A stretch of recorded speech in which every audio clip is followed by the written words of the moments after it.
In the Palestinian territories, there are both Palestinians and Israelis living there, but they use different roads.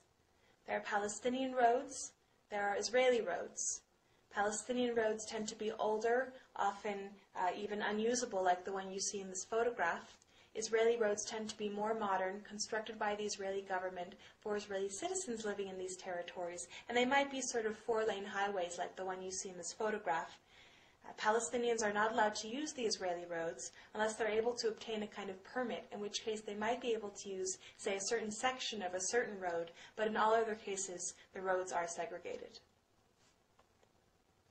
Palestinians and Israelis use different colored license plates. Palestinian cars have green or white colored plates, meanwhile Israeli cars have yellow colored plates. And this is so it's easy to see from afar whether a vehicle is carrying Palestinians or Israelis. And it also makes it easier for the soldiers who are manning the area to monitor who is using which road. So for example, here you can see an army jeep pulling over all green or white plated vehicles to the side of a road. Meanwhile, all yellow plated vehicles are allowed to pass by unhindered on the left. And this is called a checkpoint.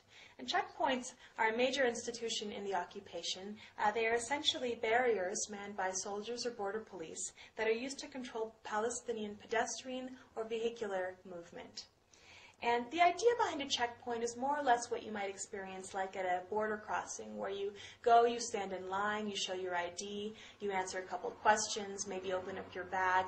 One of the main differences with checkpoints in the Palestinian territories, as you can see from this map of the permanent checkpoints installed in the West Bank, those little blue things, is that the vast majority of these checkpoints are not located around the border of the West Bank, but actually the vast majority of them are located internally within the Palestinian territories, namely most of them between Palestinian towns and villages.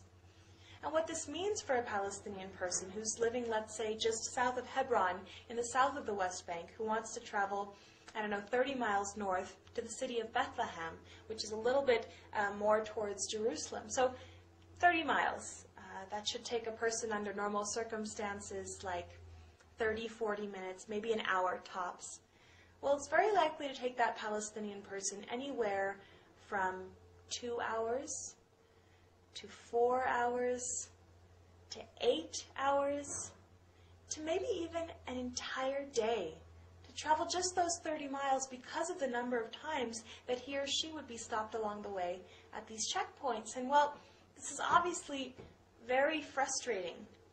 People are spending hour after hour, day after day at these checkpoints to get from any one place to another. But beyond just being sort of a frustration, these checkpoints are extremely disabling to Palestinian daily life, to all aspects of Palestinian daily life. For example, these checkpoints make it very difficult for a Palestinian person to hold a steady job. It's never clear if it's going to take you 10 minutes or 3 hours to commute from your little village to the nearest city. Similarly, attending classes on a regular basis is pretty much impossible. Unless you happen to have a university in your little village, higher education is basically out of the question. So beyond just being sort of an annoyance or a burden, these checkpoints are preventing Palestinians from earning a living and from getting an education.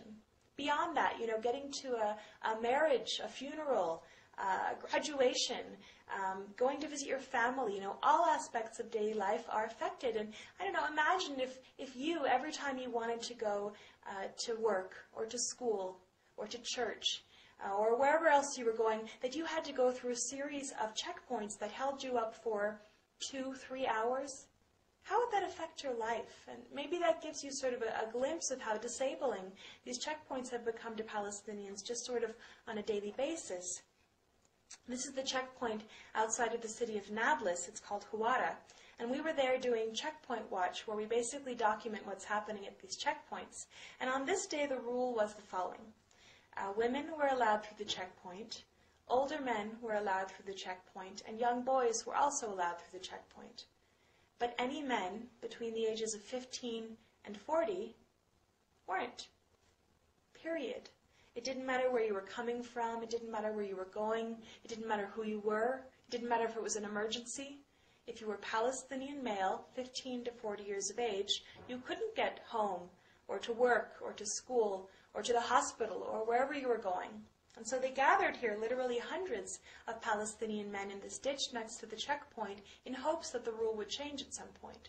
And at one point I saw two of them go off to the side with trash bags, frantically trying to fill them up. And I asked them, "Why are you suddenly picking up trash?" And they told me that the soldiers had actually given them the trash bags and told them that if they were able to fill up their trash bags with trash, then they would be allowed through the checkpoint.